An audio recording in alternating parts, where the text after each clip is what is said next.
Aha, Apa itu etika?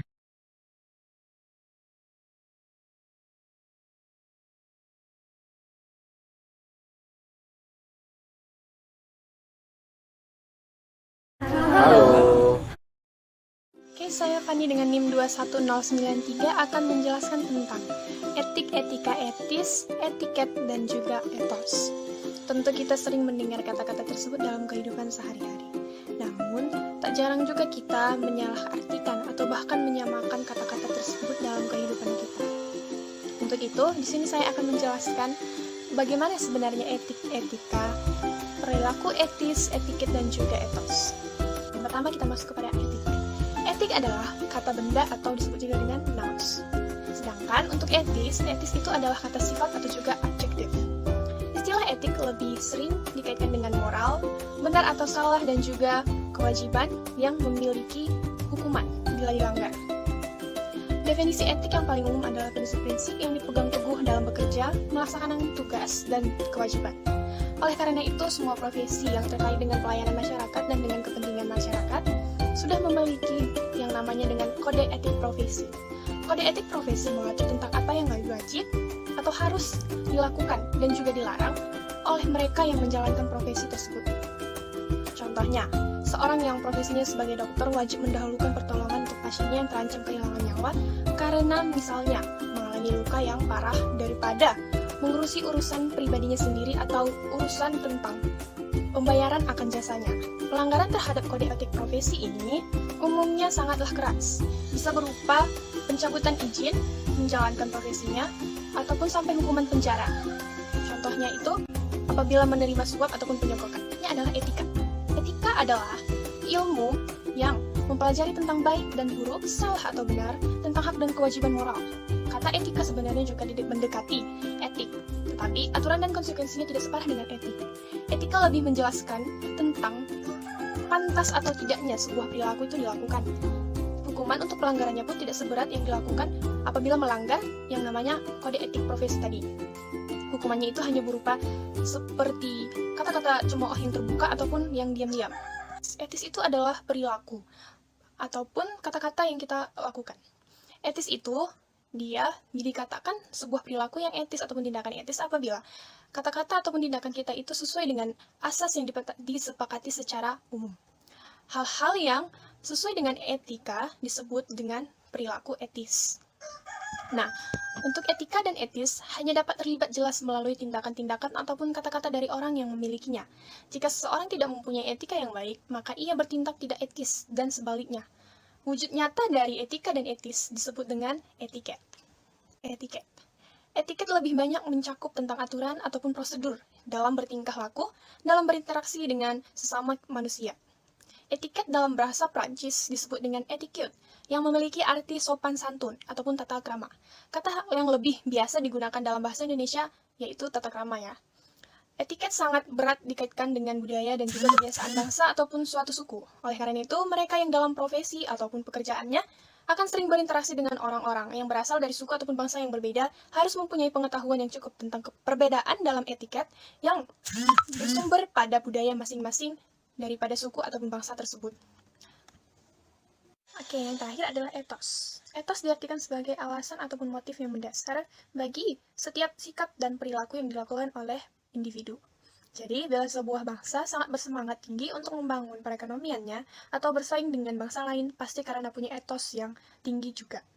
Nah, kata etos diambil dari kata dalam bahasa Inggris ethos yang telah diadopsi dari bahasa Yunani, yaitu ethos, yang diartikan sebagai karakter ataupun ciri yang digunakan untuk menggambarkan keyakinan-keyakinan yang menjadi ciri-ciri spesifik sebuah komunitas ataupun suku, bangsa, dan juga ideologi. Nah, etos ini melahirkan yang namanya disebut etos kerja. Maka dari itu, sering sekali kita mendengar kata-kata etos kerja dalam sebuah profesi yang dilakukan oleh individu-individu tertentu. Pemaparan tentang etika, etik, etis, etiket, dan juga etos, semoga kita dapat lebih mengerti tentang pengertian dan juga perbedaan daripada kata-kata tersebut. Nah, untuk terakhir kali saya ingin mengatakan bahwa keyakinan dengan etika kerja menghasilkan hasil yang baik.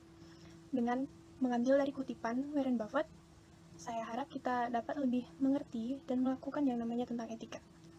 Butuh waktu 20 tahun untuk membangun reputasi dan 5 menit untuk menghancurkannya. Jika Anda memikirkannya, Anda akan melakukan sesuatu secara berbeda. Untuk itu, mari kita beretika dan berperilaku etis. Halo, perkenalkan nama saya Hilva Erin Brutarigan dengan NIM 210600094. Di sini saya akan menjelaskan sedikit tentang etika. Etika menurut Yunani kuno berasal dari kata etikos, yang berarti timbul dari kebiasaan. Menurut Yunani kuno, etika merupakan cabang utama ilmu filsafat yang mempelajari tentang nilai atau kualitas yang menjadi studi mengenai standar dan penilaian moral. Etika mencakup analisis dan penerapan konsep seperti benar salah, baik buruk, dan tanggung jawab. Menurut KBBI, etika merupakan ilmu yang mempelajari tentang baik, buruk, ataupun hak dan kewajiban moral. Etika muncul saat manusia merefleksikan pendapat-pendapat yang spontan. Kebutuhan terhadap refleksi tersebut dapat dirasakan karena pandangan setiap manusia atau setiap orang itu tentang suatu hal itu tentu saja berbeda-beda.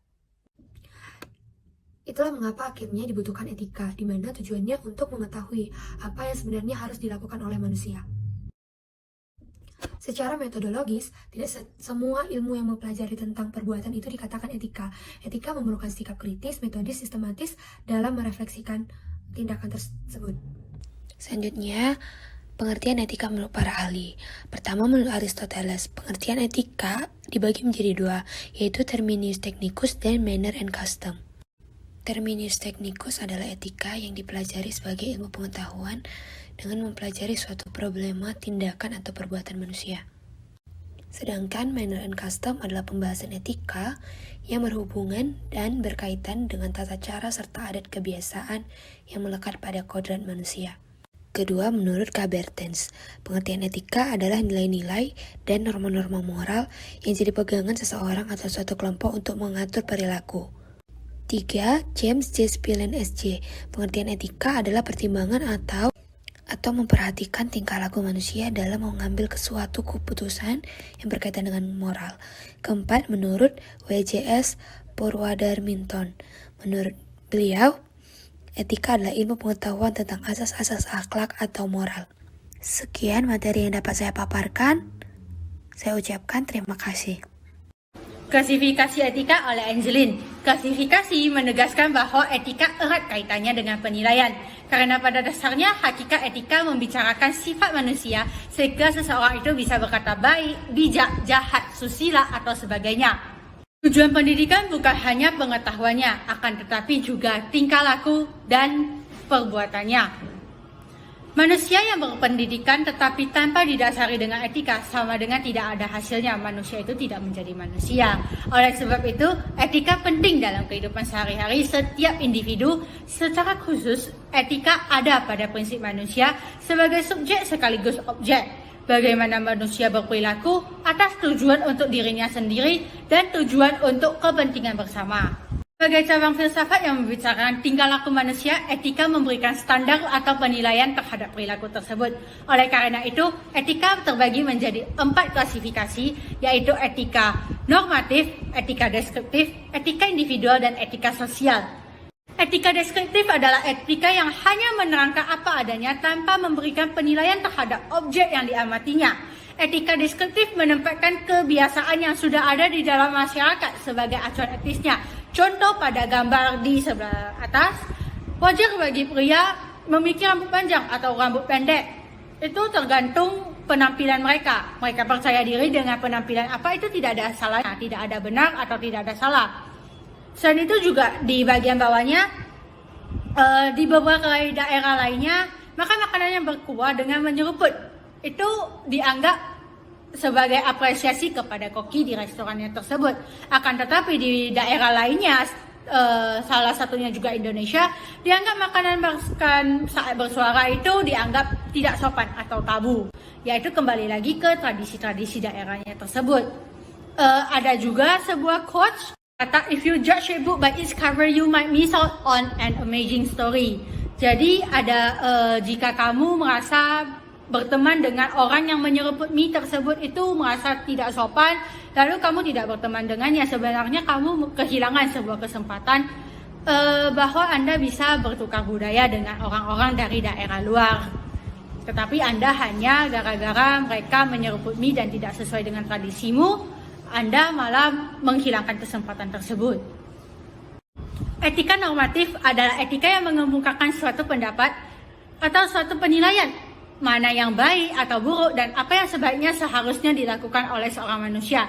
Etika normatif mendasarkan diri pada sifat hakiki kesusilaan, bahwa di dalam perilaku serta tanggapan kesusilaannya, manusia menjadi norma-norma kesusilaan sebagai panutannya. Etika normatif juga tidak dapat sekedar melukiskan susunan formal kesusilaan, namun juga menunjukkan perilaku manakah yang baik atau buruk. Contohnya, seperti gambar yang di sebelah kiri, aksi pencurian dianggap sebagai tindakan kriminal yang melanggar norma kesusilaan, dan ini semua daerah, di semua tradisi, di semua budaya itu valid. Mereka akan dipenjarakan sesuai dengan hukumnya dan diberikan sanksi. Selain itu, orang muda menghormati orang tua dan orang tua menghargai orang muda, selayaknya pada quotes yang di sebelah kanan, value everyone's contribution and treat everyone with respect.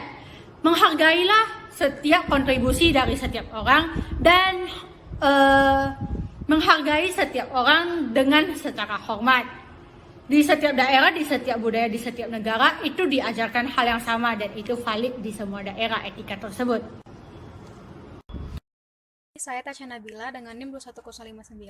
Di sini saya akan melanjutkan materi yang telah dijelaskan oleh Angelin sebelumnya, yaitu mengenai klasifikasi etika. Klasifikasi etika selanjutnya yaitu ada etika individual dan ada etika sosial. Individual adalah etika yang berkaitan dengan makna dan tujuan hidup manusia, serta tanggung jawab dan kewajibannya terhadap dirinya sendiri. Contoh dari etika individual itu yang pertama ada merapikan tempat tidur, kemudian yang kedua yaitu berperilaku baik, ketiga mengerjakan tugas rumah dan tugas sekolah, keempat menjaga kesehatan diri sendiri, dan masih banyak contoh-contoh individual lainnya. Kemudian ada etika sosial. Etika sosial itu adalah etika yang membicarakan tingkah laku manusia sebagai makhluk sosial dan hubungan interaksinya dengan manusia lain dalam lingkup keluarga maupun lingkup masyarakat. Nah, ada banyak contoh etika sosial dalam kehidupan sehari-hari. Yang pertama seperti mengucapkan salam ketika hendak pergi atau pulang, kemudian menyapa tetangga, kemudian mengucapkan maaf bila bersalah, mengucapkan tolong jika ingin meminta tolong, dan mengucapkan terima kasih. Seperti yang dikatakan oleh Jim Rohn, yaitu disiplin adalah jembatan antara cita-cita dan pencapaiannya. Sekian klasifikasi etika dari saya, terima kasih. Perkenalkan, nama saya Dendi Andrajaya dengan NIM 2106000084, ingin menjelaskan tentang apa itu etika filosofis. Etika filosofis secara harfiah dapat dituturkan sebagai etika yang berasal dari kegiatan berfilsafat atau kegiatan berpikir yang dilakukan oleh manusia. Oleh karena itu, etika sebenarnya adalah anggota dari filsafat. Etika itu lahir dari filsafat. Ketika kita bercakap tentang etika, maka tidak dapat dilepaskan dari filsafat. Karena itu, bila mau mengetahui unsur-unsur etika, karenanya kita harus berdialog juga tentang unsur-unsur filsafat.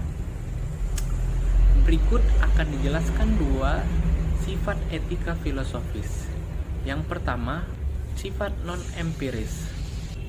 Filsafat itu berupaya untuk melampaui hal-hal yang konkret dengan seolah-olah menanyakan apa di balik gejala konkret.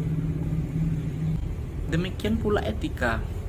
Etika tidak hanya diselesaikan pada apa yang konkret secara faktual dilakukan, tetapi berdialog juga tentang apa yang seharusnya dilakukan atau tidak boleh dilakukan. Nah, sifat yang kedua itu ialah praktis. Praktis itu berarti kita berdialog tentang apa yang harus dilakukan. Dengan demikian, etika sebagai cabang dari filsafat bersifat praktis karena langsung berkomunikasi dengan apa yang boleh dan tidak boleh dilakukan manusia. Tetapi kita harus ingat bahwa etika bukan praktis dalam guna menyajikan resep-resep pakai. Etika itu tidak bersifat teknis, melainkan reflektif. Maksudnya etika itu hanya menganalisis tema-tema pokok seperti hati nurani, kebebasan, hak, dan kewajiban, dan sebagainya. Sambil melihat teori etika di masa lalu untuk menyelidiki kekuatan dan kelemahannya. Sekian pemaparan dari saya. Terima kasih. Halo, nama saya Hana Wafikoh. Di sini saya akan memaparkan materi tentang etika teologis. Etika teologis. Secara umum, etika teologis dapat didefinisikan sebagai etika yang bertolak titik pada preposisi teologis. Berbeda dengan etika filosofis, di mana etika teologis ini memiliki sifat transenteris, yaitu pengalaman manusia dengan Tuhan yang melampaui kesusilaan dan tidak dapat diamati dengan panca indera manusia. Karena etika teologis berhubungan dengan ilahi, maka salah satu sumber yang dapat dijadikan untuk etika ini adalah Alkitab. Ada dua hal yang perlu diingat yang berkaitan dengan etika teologis. Apa aja? Yang pertama, etika teologis bukanlah milik agama tertentu, melainkan setiap agama memiliki etika teologisnya masing-masing. Yang kedua, etika teologis merupakan bagian etika secara umum. Kenapa? Karena etika teologis terdapat unsur-unsur etika umum dan dapat dimengerti setelah memahami etika secara umum. Nah, definisi tadi menjadi pembeda antara etika filosofis dengan etika teologis. Misalnya saja etika Kristen, di mana etika Kristen itu bertolak dari proposisi tentang ilahi, serta memandang kesusilaan itu bersumber dari kepercayaan terhadap ilahi. Nah, karena itu, etika teologis menurut John Ginnell disebut juga dengan etika transenden dan etika teosentris. Nah, seperti yang disinggung tadi, bahwa etika teologis itu bersifat secara umum, sama dengan etika teologis Kristen yang memiliki objek secara umum, yaitu tingkah laku manusia. Akan tetapi, tujuannya sedikit berbeda dengan etika secara umum, karena etika teologis ini yaitu mencari apa yang seharusnya dilakukan manusia dalam hal baik atau hal buruk sesuai dengan kehendak Allah atau yang ilahi. Sebenarnya, setiap agama itu memiliki etika teologisnya masing-masing yang unik berdasarkan apa yang dipercayainya dan menjadi nilai-nilai yang akan dianutnya. Dalam hal ini dapat kita lihat bahwa tentunya antara agama yang satu dengan agama yang lainnya dapat memiliki perbedaan dalam merumuskan etika teologisnya. Nama saya Basauli Hutagaol dengan NIM 210600067. Pada kesempatan kali ini saya akan menjelaskan relasi etika teologis dengan etika filosofis. Nah, sebenarnya terdapat perdebatan, akan tetapi ada 3 jawaban yang menonjol. Yang pertama yaitu revisionalisme yang dikemukakan oleh Agustinus pada tahun 345 Masehi sampai 430 Masehi. Nah, ia menyatakan etika teologis bertugas untuk merevisi, yaitu mengkoreksi dan memperbaiki etika filosofis. Nah, terdapat perdebatan karena dapat kita lihat dengan jelas bahwa etika filosofis tidak dihormati setingkat dengan etika teologis. Yang kedua yaitu sintesis yang dikemukakan oleh Thomas Aquinas pada tahun 1225 sampai 1274 yang menyintesiskan etika filosofis dan etika teologis sedemikian rupa sehingga kedua jenis etika ini dengan mempertahankan identitas masing-masing menjadi suatu identitas baru. Hasilnya adalah etika filosofis menjadi lapisan bawah yang bersifat umum, sedangkan etika teologis menjadi lapisan atas yang bersifat khusus. Nah, pendapat ini juga menuai perdebatan karena belum dihormatinya etika filosofis yang setara dengan etika teologis. Walaupun kedudukan etika filosofis telah diperkuat. Yang terakhir yaitu di paralelisme, yang jawaban ini diberikan oleh F.E.D. Schleiermacher pada tahun 1768 sampai 1834 yang menganggap etika teologis dan etika filosofis sebagai gejala-gejala yang sejajar. Hal tersebut dapat diumpamakan seperti sepasang rel kereta api yang sejajar. Pandangan ini juga diberikan kritik, karena meskipun keduanya telah dianggap setingkat, namun belum ada pertemuan di antara mereka. Ada pendapat lain yang menyatakan perlunya suatu hubungan yang dialogis antara keduanya. Dengan hubungan dialogis ini, maka relasi keduanya dapat terjalin, bukan hanya menatap dari dua horizon yang paralel saja. Selanjutnya, dari hubungan ini dapat ditemukan suatu tujuan bersama yang mulia, yaitu membangun manusia dalam bagaimana seharusnya ia hidup. Kenalkan, nama saya Fitri Gloria. Di sini saya akan memaparkan materi etika terapan. Etika terapan merupakan disiplin filsafat yang berusaha menerapkan teori-teori etika dalam kehidupan sehari-hari. Etika terapan banyak dipergunakan untuk menyelesaikan masalah moral. Etika terapan juga dapat dibagi menjadi dua. Yang pertama ada makroetika. Makroetika membahas masalah-masalah pada skala besar. Contohnya seperti masalah lingkungan hidup, masalah perekonomian, dan sebagainya. Yang kedua ada mikroetika. Mikroetika membicarakan pertanyaan etis yang dimana individu terlibat. Contohnya seperti kewajiban dokter terhadap pasiennya, kewajiban pengacara terhadap kliennya, dan sebagainya. Ciri khas dari etika terapan ini ialah adanya kerjasama antara etika dan ilmu-ilmu lain. Demikian pemaparan saya, terima kasih. Unsur-unsur dalam metode etika terapan oleh Miranti. Unsur-unsur dalam metode etika terapan dibagi menjadi 4, yaitu sikap awal, informasi, norma-norma moral, dan logika. Dalam usaha membentuk suatu pandangan beralasan tentang masalah etis apapun, selalu ada sikap awal. Sikap awal ini bisa saja pro, kontra, atau bahkan netral. Sikap awal ini bisa terbentuk karena dipengaruhi oleh beberapa hal, seperti agama, kebudayaan, pendidikan, pengalaman, media massa, dan watak seseorang yang cenderung dipertahankan. Sikap awal ini akan menjadi problematis jika bertemu dengan pandangan yang berbeda terhadap permasalahan yang sama. Setelah pemikiran etis tergugah, unsur kedua yang dibutuhkan adalah informasi. Hal ini terutama mendesak bagi masalah etis yang terkait dengan perkembangan ilmu dan teknologi. Melalui informasi, kita dapat mengetahui bagaimana keadaan objektif itu dari sikap awal yang masih terdapat pro, kontra, atau bahkan netral, dan dipengaruhi oleh emosional atau sekurang-kurangnya dikuasai oleh faktor subjektif. Norma-norma moral adalah norma-norma yang relevan dengan topik yang bersangkutan. Norma tersebut adalah suatu norma yang sudah diterima dalam masyarakat, tetapi juga harus diakui relevan dengan topik atau bidang yang bersangkutan. Etika terapan harus bersifat logis. Logika dapat memperlihatkan bagaimana argumentasi tentang masalah moral dan kaitannya dengan kesimpulan etis dan premis-premisnya, dan apakah kesimpulan yang ditarik juga tahan uji.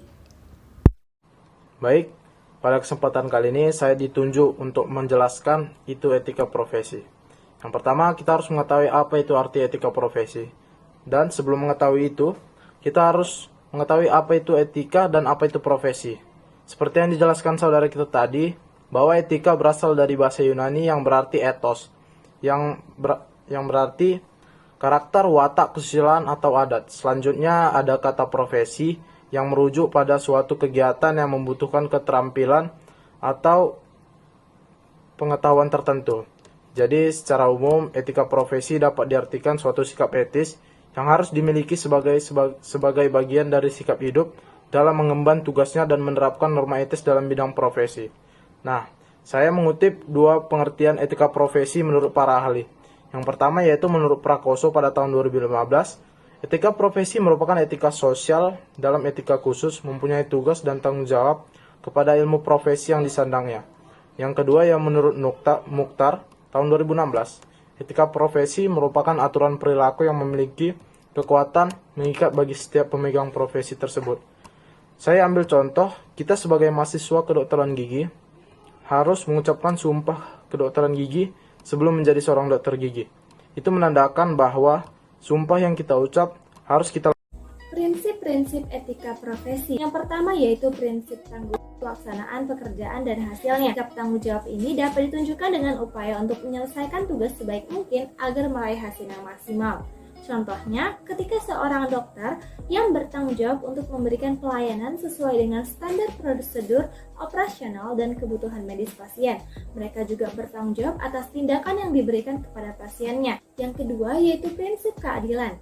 Adil artinya tidak berat sebelah pihak kepada yang benar dan tidak sewenang-wenang. Prinsip ini menuntut agar seseorang mampu menjalankan profesinya tanpa merugikan orang lain. Semua yang dilakukan harus adil dan pelayanan yang diberikan kepada siapapun yang berhak menerimanya.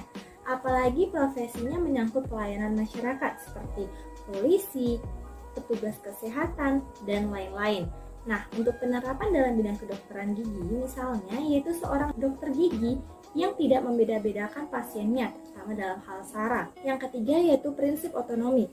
Prinsip ini didasari dari kebutuhan seorang profesional untuk diberikan kebebasan dalam menjalankan profesinya.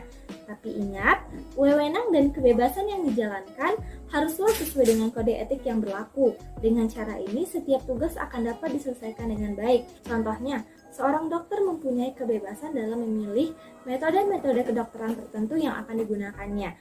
Yang keempat yaitu prinsip integritas moral. Seseorang profesional dituntut untuk memiliki komitmen pribadi untuk menjaga kepentingan profesinya dan dirinya serta dan masyarakat. Contohnya, seorang dokter tidak boleh terikut arus mempromosikan susu formula tertentu berandil mengingkari janji profesi, meskipun dia paham bahwa makanan yang terbaik untuk bayi baru lahir adalah.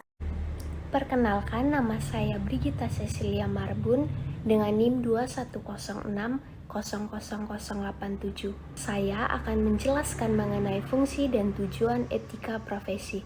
Etika profesi penting dalam organisasi karena memiliki berbagai fungsi. Fungsi-fungsi etika profesi yaitu yang pertama, sebagai pedoman bagi semua anggota profesi mengenai prinsip profesionalitas yang ditetapkan. Yang kedua, sebagai alat kontrol sosial bagi masyarakat umum terhadap profesi tertentu. Yang ketiga, sebagai sarana untuk mencegah campur tangan dari pihak lain di luar organisasi terkait hubungan etika dalam keanggotaan suatu profesi.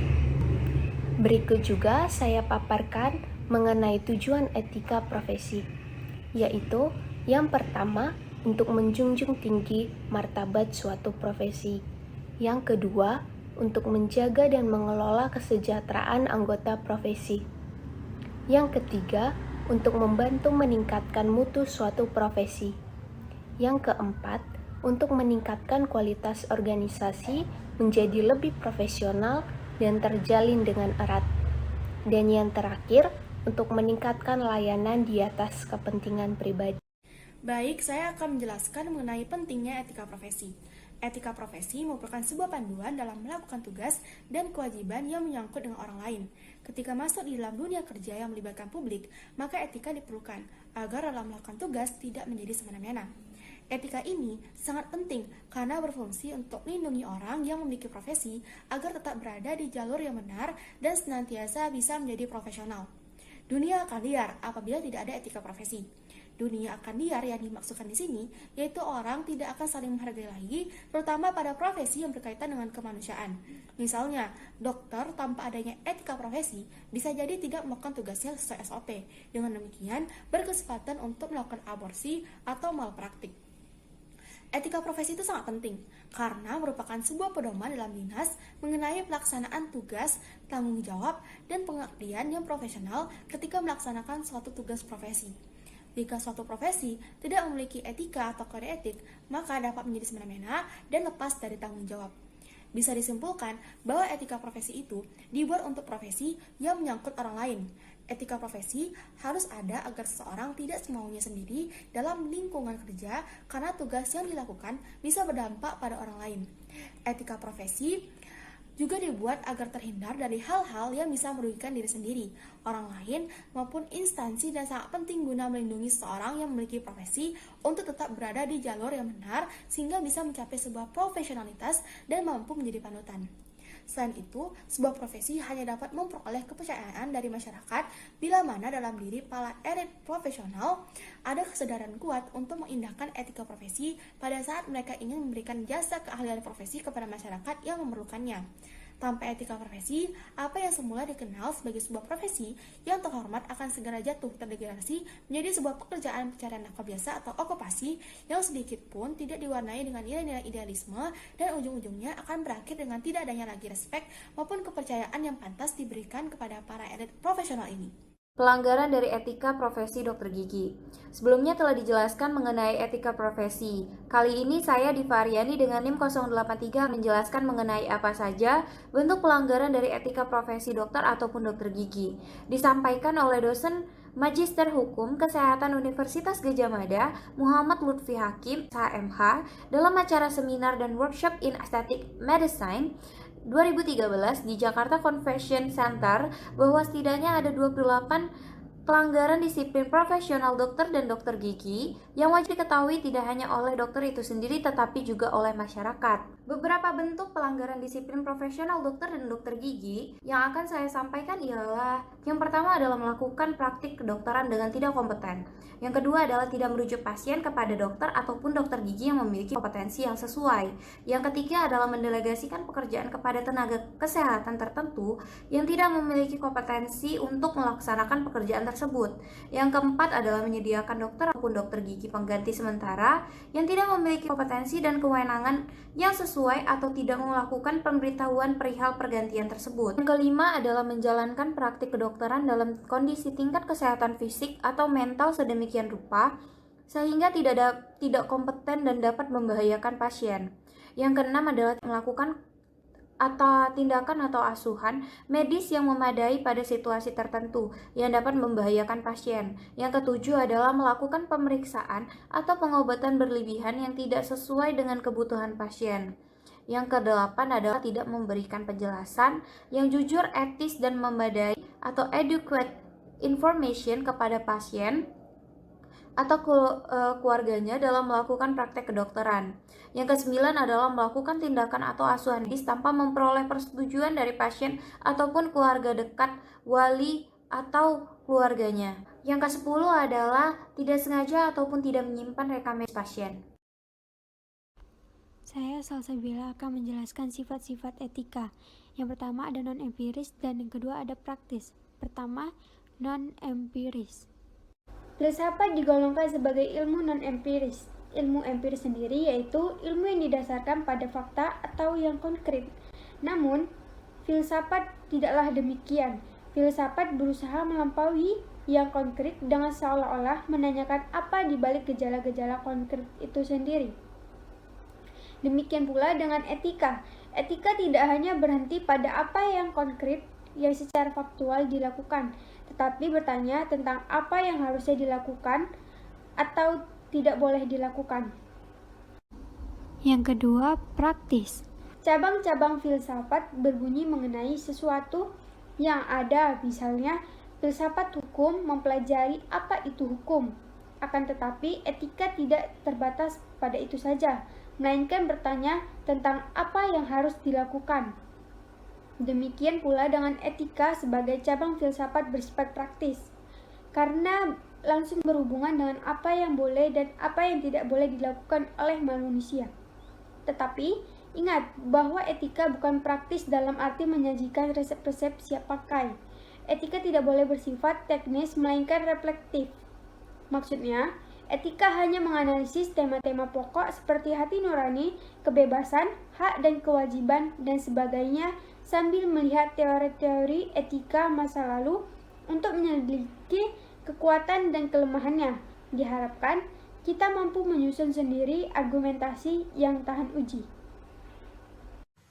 Hippocrates adalah seorang dokter yang berasal dari Yunani kuno, zaman Yunani klasik, dan dianggap salah satu tokoh yang paling menonjol di sejarah kedokteran. Ia disebut sebagai Father of Western Medicine atau Bapak. Hippocrates adalah seorang dokter yang berasal dari Yunani kuno, zaman Yunani klasik, dan dianggap salah satu tokoh yang paling menonjol di sejarah kedokteran. Ia disebut sebagai Father of Western Medicine atau Bapak Kedokteran Barat. Sumpah Hipokrates adalah sumpah secara tradisional yang dilakukan oleh para dokter tentang etika yang harus mereka lakukan dalam melakukan praktik profesinya. Isi dari sumpah Hipokrates yaitu, saya bersumpah demi Tuhan bahwa saya akan memenuhi sesuai dengan kemampuan saya dan penilaian saya guna memenuhi sumpah dan perjanjian ini. Memperlakukan guru yang mengajarkan ilmu kedokteran ini kepada saya seperti orang tua saya sendiri dan menjalankan hidup ini bermitra dengannya. Dan apabila ia membutuhkan uang, saya akan memberikan dan menganggap keturunannya seperti saudara saya sendiri, dan akan mengajarkan kepada mereka ilmu ini bila mereka berkehendak tanpa biaya atau perjanjian, memberikan persepsi dan instruksi saya dalam pembelajaran kepada anak saya dan anak guru saya, dan murid-murid yang sudah membuat perjanjian dan mengucapkan sumpah ini sesuai dengan hukum kedokteran dan tidak kepada orang lain. Saya akan menggunakan pengobatan untuk menolong orang sakit sesuai kemampuan dan penilaian saya, tetapi tidak akan pernah untuk mencelakai atau berbuat salah dengan sengaja. Tidak akan saya memberikan racun kepada siapapun bila diminta, dan juga tak akan saya sarankan hal seperti itu. Juga saya tidak akan memberikan wanita alat untuk menggugurkan kandungannya, dan saya akan memegang teguh kemurnian dan kesucian hidup saya maupun ilmu saya. Saya tak akan menggunakan pisau, bahkan alat yang berasal daripada batu, pada penderita, akan tetapi saya akan menyerahkan kepada ahlinya. Ke dalam rumah siapapun yang saya masuki, saya akan masuk untuk menolong yang sakit, dan saya tidak akan berbuat suatu kesalahan dengan sengaja dan merugikannya, terutama menyalahgunakan tubuh laki-laki atau perempuan, hamba atau bebas. Dan apapun yang saya lihat dan dengar dalam proses profesi saya, ataupun di luar profesi saya, dalam hubungan saya dengan masyarakat, apabila tidak diperkenalkan untuk dipublikasikan, maka saya tak akan membuka rahasia dan akan menjaganya seperti rahasia yang suci. Apabila saya menjalankan sumpah ini dan tidak melanggarnya, semoga saya bertambah reputasi di masyarakat untuk hidup dan ilmu saya, akan tetapi bila saya melanggarnya, semoga yang berlawanan yang terjadi. Saya Vanessa dengan NIM 21070 akan menjelaskan mengenai relevansi dunia modern. Sumpah Hipokrates masih ditetapkan sampai saat ini, akan tetapi ada beberapa bagian dari sumpah tersebut yang telah dihilangkan dan diubah seiring perkembangan zaman. Penghilangan dan perubahan ini terjadi karena adanya kritik bahwa sumpah ini sudah terlalu kuno dan tidak sesuai dengan etika praktik dunia kedokteran saat ini. Maka dari itu, dibuatlah perubahan agar sesuai dengan etika masyarakat saat ini. Hal ini membuat setiap negara, sekolah, dan organisasi memiliki berbagai variasi versi tentang sumpah ini. Walaupun ada yang dihilangkan ataupun diubah, inti dari sumpah ini masih dipertahankan dan diterapkan di dunia kedokteran, yaitu mementingkan observasi empiris daripada teori dan kepentingan pasien daripada pribadi. Inti dari sumpah ini bahkan terkandung dalam Sumpah Dokter Indonesia. Bagian sumpah yang diubah seperti mengagung-agungkan dewa, memberi pelajaran pada laki-laki tetapi tidak pada perempuan, melarang dokter umum untuk melakukan operasi, aborsi, eutanasia, dan melakukan perubahan pada resep. Eutanasia adalah tindakan mengakhiri hidup seseorang secara sengaja untuk menghilangkan penderitaannya. Biasanya tindakan ini dilakukan pada pasien yang tidak bisa diobati. Bagian sumpah yang dikembangkan meski tidak tercantum di versi asli adalah asuransi, surat wasiat, dan pil kontrasepsi. Baik, selanjutnya saya akan membahas tentang sumpah dokter. Sumpah sebagai modalitas hukum memiliki dua sifat, yakni promisoris dan asertoris. Sedangkan sumpah dokter sendiri termasuk ke dalam sumpah promisoris. Sebenarnya apa maksud dari arti keduanya? Sumpah promisoris sebenarnya adalah janji publik luas yang bersifat jangka panjang yang termasuk ke dalam ranah pelayanan publik. Sedangkan sumpah asertoris adalah janji publik yang terbatas dan berjangka pendek. Jika masuk ke pengadilan, maka termasuk ke dalam ranah mediko-legal. Nah, di Indonesia sendiri terdapat dua jenis sumpah yang dipakai dalam pelantikan dokter, yakni berdasarkan Kode Etik Kedokteran Indonesia 2012 dan PP 26 tahun 1960 tentang lafal sumpah dokter. Isi keduanya kurang lebih sama. Adapun lafal sumpah dokter yang terlampir pada Kodeki pasal 1 tahun 2012, yakni demi Allah saya bersumpah bahwa satu, saya akan membaktikan hidup saya guna kepentingan perikemanusiaan. Yang kedua, saya akan menjalankan tugas dengan cara yang terhormat berhormat dan bersusila sesuai dengan martabat pekerjaan saya sebagai dokter. Ketiga, saya akan memelihara dengan sekuat tenaga martabat dan tradisi luhur profesi kedokteran. 4, saya akan merahasiakan segala sesuatu yang saya ketahui karena keprofesian saya. 5, saya tidak akan menggunakan pengetahuan untuk sesuatu yang bertentangan dengan peri kemanusiaan sekalipun diancam, dan seterusnya. Nah, berbeda dengan pelanggaran etik, menurut Purwadianto, pelanggaran sumpah membuat seseorang tidak dapat menjadi dokter lagi, serta dapat masuk ke ranah pidana jika ada undang-undang yang mengaturnya. Maka dari itu, kita sebagai dokter harus bisa bertanggung jawab atas profesi seumur hidup kita, yakni dalam ikut serta kegiatan kemanusiaan dan tetap berlandaskan dengan sumpah dokter tersebut.